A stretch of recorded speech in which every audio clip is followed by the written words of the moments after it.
लसो फेबुलो टसितेलेक है अन्त आज सानो भिडियो बनाइराखेको छु। त्यो चाहिँ के भन्दाखेरि है अस्ति जुन मैले है अब यो जुन लोतोक तपाईँहरूलाई है यो सालको वर्गहरूलाई चाहिँ कुन कुन वर्गलाई चाहिँ ग्रहहरू लागेको थियो त्यो चाहिँ भनेको थिएँ एउटा सानो भिडियोमा है।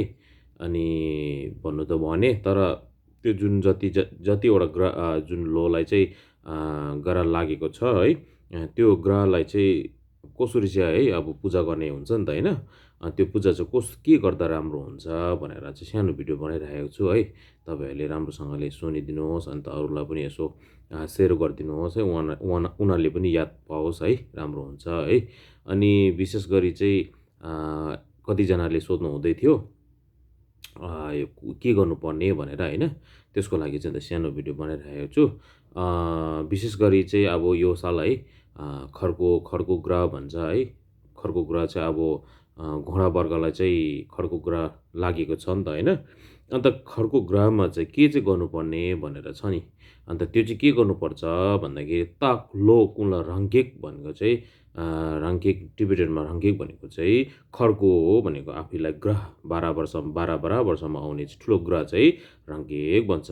अन्त उहाँले चाहिँ विशेष गरी चाहिँ के गर्नु हुँदैन भन्दा नेपे दुक्युङ खल्ले पङ भन्दैछ। त्यो चाहिँ भनेको चाहिँ के हो भन्दाखेरि तपाईँहरू है विशेष गरी तालो चाहिँ घोडा वर्ग चाहिँ यसपालि चाहिँ कसै बिमारीहरू छ भने पनि बिमारी हेर्नुहरू अब हस्पिटल भयो है। कसै बिमारी छ भन्दाखेरि तपाईँहरू हेर्नु चाहिँ जानु हुँदैन, भेट्नु जानु हुँदैन है। बिमारी भेट्नु गयो भने उहाँको जति पनि दुःख उयो चाहिँ आफैलाई नै सर्छ भनेर छ।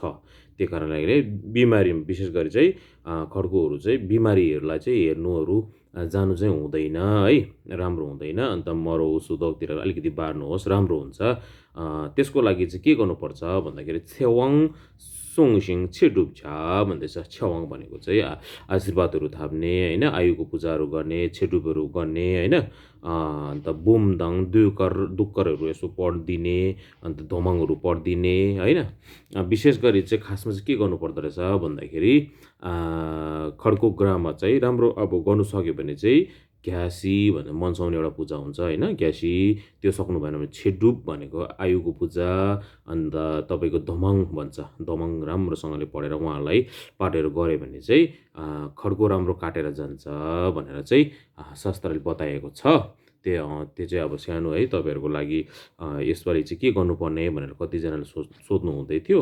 अनि छेडुपमा अब यो जस्तो यो खड्को ग्रहमा चाहिँ यतिवटा चाहिँ तपाईँले विशेष गरी चाहिँ बिमारीहरूलाई भेट्नु नजानुहोस् है। अन्त पूजा गर्नुभयो भने आयुको पूजा भयो, अन्त ग्यासी भन्छ मन्साउने पूजाहरू गर्नुहोस्। त्यसले पनि निकै अब बाधाहरू काटेर जान्छ होइन।